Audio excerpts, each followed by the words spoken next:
Jemi duke folur për vapën, për të nxehtin, për këto ditët e nxehta të verës, të cilat po i kalojmë, sapo ka nisur muaji korrik, jemi thuajse në mesin e verës dhe temperaturat gjatë gjithë muajit që lan pas kanë qenë realisht të larta. Të paktën ditët e fundit kanë qenë të tilla dhe kemi renditur shumë këshilla që duhet keni parasysh për të përballuar valën e të nxehtit sa më mirë. Të pini ujë rregullisht, të qëndroni në ambiente të freskëta, të shmangni dalje në diell në orarin 11 deri 17.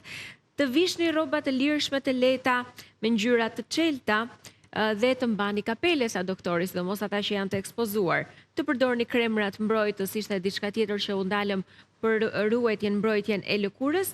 Ndërkohë interesante është ushqimi. Edhe tek ushqimi duhet kujdes, sepse vaktet gjatë verës duhet jenë të lehta. Dhe rekomandohen përgjithsisht ushqime që kanë shumë ujë, shumë lëng, pra shalqi, kastravec, të cilat pasurojnë trupin. Që janë të mundur tani, patjetër në këtë stim. Të pres pak telefonatën, se kurioze janë për pyetjet që mund të bëjnë teleshikuesit. Alo, përshëndetje. Alo. Mirë se erdhët, po ju dëgjojmë. Mirë se ju gjeta. Ule pak volumin e televizorit edhe të merremi vesh nga telefoni. Po ju ndjek. Sa ta dëgjoj zonja. Jo, desha të bëj vetëm një pyetje. Po, se folet për kondicionerat. Po, tha, po freskuset, a bëjnë në i dam me i majtë gjithë ditën? Po, ja të pyesim pak doktorin çfarë mendon. Nuk është se jam ekspert i teknologjisë, por mjafton domethënë që të krijohet një situatë ftofse edhe mos të ketë.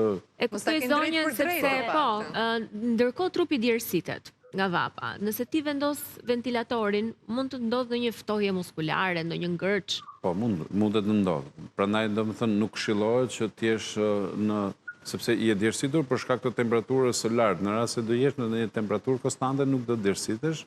Kështu që po flasim po kalojmë nga temperaturë ekstreme e të nxehtit me djersë dhe po i drejtohemi freskuses. Këtë nuk duhet ta bëjmë. Por gradualisht, domethënë, duhet të stabilizojmë temperaturën e të balancohet temperatura e organizmit me temperaturën e ambientit. Freskusja mund të përdoret, mjafton që mos të jetë drejt për drejt në fytyrë, në gojë, në ambientet në trup, domethënë, por të jetë ajër qarkullues. Kur ke bërë një xhiro, ke dalë jashtë, ka zënë vapa, je djersitur, ke bërë pazaret e paradites dhe kthehesh në shtëpi. E mira do të ishte pra një dush me një temperaturë normale për të bërë këtë normalizimin dhe pastaj do ishte ideale. Kështu që një kalim gradual, po themi, një ulje graduale të temperaturës. Zonë, keni pyetje tjetër? Faleminderit. Të përshëndes, faleminderit ty, me kujdes me vapën. Do të vijojmë me telefonatat tjera nëse do të kemi, ndërkohë kufizoni aktivitetin fizik intensiv është një tjetër këshill, sidomos në oraret të cilat janë jo të përshtatshme sepse është shumë vapë. Çfarë ndodh me trupin e njeriut kur ka aktivitet fizik intensiv, ndërkohë? Mund të jetë një sportist? Patjetër. Fëmijët që bëjnë stërvitje. Patjetër, edhe ritmi i zemrës shpejtohet, kështu që krijohet një sforcë ekstra. Temperaturat e larta po ashtu e kanë bërë efektin e tyre tek ky organ kaq i rëndësishëm mjetik. Kështu që është rekomandueshme që edhe ushtrimet që ne kemi patur rutinë tonën gjatë vitit është e duhur që ne t'i zhvendosim në orare më të freskëta ose në një farë mënyrë t'i reduktojmë. Ecja buzdetit është fantastike, por në orët e para të ditës, pa nisur ajo vapa e madhe. Ndoshta noti po ashtu është fantastik për çdo grup mosh, por nga ana tjetër mund të themi që edhe nuk duhet të ketë sforco për grup moshat e treta, duke qenë se në varësi të terapisë apo problematikës që ata kanë, duhet të kenë edhe kujdes se sa minuta bëjnë not, dhe të mos largohen shumë sepse edhe ekstremi temperaturës dhe ujit mund të ndikojë probleme në organizëm apo edhe në sistemin kardiovaskular. Të pres pak telefonatën tjetër. Alo, përshëndetje. Përshëndetje. Mirë se erdhët, po ju dëgjojmë. Dhe të bëjë pyetje panelit të bëri për një fëmijë. Po ju dëgjojmë. Po, më jam interesuar për kam një fëmijë, një nip, 18 muajsh. Po. Dhe ka lënë ushqimin ka 3 muaj që nuk ushqihet tash me lugë fare. Është vetëm me qumësh edhe me gjëra kështu të thata. A është normale kjo unë se thon për vend do thotë po ndat një këtu në Shkodër për vend ka për vend vetëm 3 muaj që vetëm me qumësh. 13 muaj ishte? 18 muaj. 18 muaj dhe 3 muajt e fundit vetëm qumësh do. Qumëshin edhe me një gjatë fatë shumë e pasë. E kuptova. Doktor? Patjetër që gjatë kohës kur fëmijët janë në procesin e daljes dhe dhëmbëve, bën një lloj frenimi të ushqimit. Megjithatë, ky nuk mund të jetë frenim drastik, domethënë dhe nuk mund të jetë për kaq gjatë. Duhet që patjetër të bëj një konsult me mjekun që ndjek fëmijën, duhet të jetë konsultori i fëmijëve, besoj. Për të parë, sepse mundet që fëmija edhe të jetë stresuar pak, mundet që të ketë ndodhur diçka që ai e refuzon ushqimin, qoftë edhe prej, po themi, një dhimbje që mund të ketë hasur në momentin e ushqimit nga dalja e dhëmbëve dhe kjo pastaj i krijon atë trembjen ose atë frikën për të bërë të njëjtin proces për herë të dytë. Domethënë është diçka që duhet të do një konsult me mjekun e konsultorit. Mendoni që mund të jetë pasoj stresi në vetvete kjo për fëmijën? Mund të jetë një arsye, po. Domethënë përderisa ai merr qumshin dhe nuk pranon ushqimet me lugë, se kjo ishte më duket pyetja më së nuk ka edhe në ushqim. Po nuk me supën e ka hek fare, gjithë e ka hek vetëm qumshin. Po pra, as frutat puren nuk i pranon fëmija, sepse frutat zakonisht i pëlqejnë se janë të ëmbla, kanë shije. Po një ndërshtorit ka qefsh. Më shumë duket sikur ka kaluar në një frikë nga ushqimi me lugë, domethënë. Do që ndodh tek fëmijë. Një fëmijë që konsumonte, pra kishte përditshmërinë me ushqim të rregullt, e ka bërë një ndërprerje. Është një fëmijë 15 muaj, kështu që nuk është se ka pas në një konsum, po themi. Po aq sa mund të konsumojë një, po prindi e kupton që ka një ndryshim. Po, ka një ndryshim se nëse fëmia refuzon duhet patjetër të bëjë një konsult sepse duhet pyetur pak më gjatë arsye historiku i si është sot, si është pesha, po, ma merr mendje se duhet bërë shumë prova, po themi të ndryshosh lugën, shijen, vendin ku e ushqen, njeriu që e ushqen derisa të mbërrish tek ajo çfarë ai do pëlqejë. Domethënë që duan kujdes në çdo ndryshim, në çdo lëvizje. Se diçka duhet ta ketë shqetësuar dhe e lidh me sa duhet. Edhe fëmijët janë shumë të ndjeshëm nga kjo. Është rasti i dytë që dëgjoj.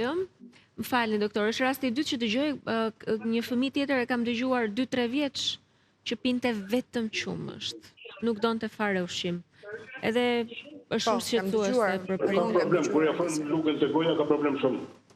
Ai mund të jetë ndjegur, ndoshta do jetë trembur. Po besoj duhet provoni metoda të ndryshme, ndoshta ta hutoni, ta shëtisni që të arrijë të rifitoj sigurinë. Se po më dëgjoni dhe ju nga televizori. Ju falenderoj shumë edhe uroj sa më shpejt që të riktheheni normalitetit. Ju përshëndes. Jeni mirë me shëndet, fëmia. Mjekut pediatër dhe mjekut konsultorit, se domethënë ndonjë trajtim të veçantë tani. Se mundet që sa më shumë të zgjatet koha, aq më e fortë mund të bëhet refuzimi për rikthim. Po dhe fëmia ka nevojë për patjetër që duhet ai të marrë gjithë elementet të zhvillimit. Është marrë patjetër të gjitha vitaminat, të gjitha mineralet për të rritur ashtu siç duhet, për të zhvilluar dhe nëse fëmia ndryshuar dhe vende, mund të jetë fëmijë që dërgohen pastaj në çerdhe, ndryshon stili. Edhe fëmijët e vegjël kanë streset e tyre, që ne mendojmë se nuk i kuptojnë. Mjafton domethënë që mund ta kenë çuar në çerdhe edhe ai nuk e ka pranuar, e ka refuzuar dhe bën këtë lloj ose ka patur një ushqim që nuk i ka pëlqyer dhe ndryshimet më pas fëmia nuk i pranon lehtë, pra duhet në mënyrë graduale t'i provoj. Siç thatë në një ambient të jashtëm, ndoshta të marrë ushqimin me vete tek lodra, derisa fëmia të rifitoj edhe një herë besimin për të ushqyer siç duhet. Edhe ndrimi i lugëve me personazhe që mund të pëlqejë fëmia, ndoshta duke e stimuluar me diçka që ai e ka pëlqyer më përpara tek lodra, tek shëtitjet. Pra duhet gjetur forma, por gjithmonë edhe duhet këshilluar edhe me mjekën pediatre, sepse ndoshta mund t'i japin disa vitamina ekstra në këtë fazë kalimtare, se do bëhet mirë, shumë shpejt, dhe unë ja uroj që ta kaloj sa më shpejt këtë fazë. Dhe shumë durim, shumë durim. Presim telefonatën tjetër, mendoj e fundit. Alo, përshëndetje? Alo? Alo. Mirë se erdhe, po të dëgjojmë. Përshëndetje. Përshëndetje. Jam një pensionist me plonat e minjerës, me diagnozë silikose pulmonare. Bën mirë plazhi dhe lizat. Më falë edhe një diagnozën? Silikose pulmonare. Pulmonare, dëgjova apo pjesën e parë? Silikose pulmonare. Ishte një zotëri që ka punuar në minjerë. Plazhi dhe lizat. Me plonat minjerës shpërtneshit silikose pulmonare. Po, e kuptova. Edhe alejon lizat edhe... Plazhi. Atëre, plazhi është i mirë vetëm në oraret e mëngjesit dhe jo në këto oraret e pikut, kurse ligjat nuk është se këshillohen të bëhen, domethënë siç bëhet këtu tek ne trajtim 10 ditor, 12 ditor ligja. Domethënë mund të jetë trajtim shumë i shkurtër. Besoj jo pushime në ligja, domethënë. Pak pushim në bregdet në orët e para të ditës ishte për ju. Pra deri nga ora 10:30 tha doktori pak më herët si një orar. Kurse ligjat janë të natyrshme, nuk mund të bëhen plazh në ligja. Domethënë ai është një trajtim që mund ta marrë shumë shkurt, por jo trajtim 1 javor, 10 javor, siç është bërë tu tek ne kështu. 10 ditor po që. Po, e kanë kthyer pra në një formë terapie me sa ti. Një formë terapie, por domethënë ato ka pasojat e veta? Po patjetër se në logjikën e tyre, domethënë ato kanë ujin me squfur. Edhe bën shumë mirë për lëkurën, por nuk mundet të trajtohet në 12 ditëresh duke ndonjëherë çdo kohë në ujin me squfur, domethënë. Njëkohësisht edhe për pulmonin nuk është e rekomandueshme që 12 ditëresh të jesh ekspozuar para një faktori të jashtëm siç është squfuri. Mbi ngarkesë. Çdo gjë ka limitet e veta, nuk mund të shkojnë në mbi ngarkesë. E qartë. Mirë, faleminderit shumë. Ti jeni mirë. Okej, dhe një telefonat fundit më thonë dhe është okej që ta presim edhe një tjetër. Nëse është gati, alo, përshëndetje. Përshëndetje. Mirë se erdhet. Po. Desha të pyet pak doktorin që unë vuaj nga tiroidës. Më bëjnë keq ligjat apo në plazh, kush është më mirë për mua, në plazh apo në ligjat? Në plazh. Në plazh. Po. Dhe varet si e ka sasinë e jodit, të lartë apo të ulët, sepse nëse mund të shkoni për shembull në Velipoj që rëra është e pasur me shumë jod, duhet keni parasysh edhe ekuilibra që duhet të ruani. Por e prakisht gjithmonë edhe me mjekun endokrinolog besoj është e nevojshme, se ne nuk e dim si e ka diagnozën, doktor, apo jo? Patjetër, por ajo është thotë që vuaj nga tiroidja.